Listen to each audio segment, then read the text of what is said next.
White people didn't undergo 250 years of slavery and its aftermath. White people didn't suffer through racial segregation. White people didn't have a government that restricted their ability to own property, open a business, or own a bank account to grow generational wealth for their children and their children's children. White people didn't have to go through these things. So if we were just to ignore the fact that black people in America had to go through all of these things that have now systemically disadvantaged them even today, and we were instead to say, ignore one's race and treat everybody the same, well then all of a sudden black people will continue to be disparaged.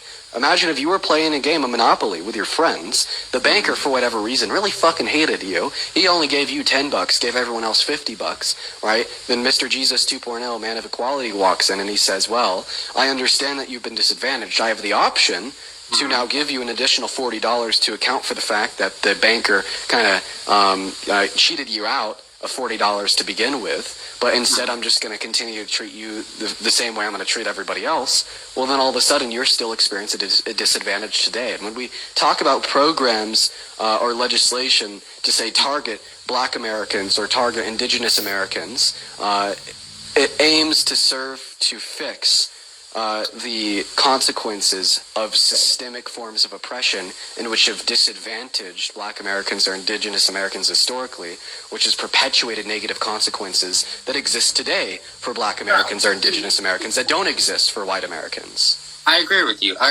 You know, we pushed them back. We held them down for so long.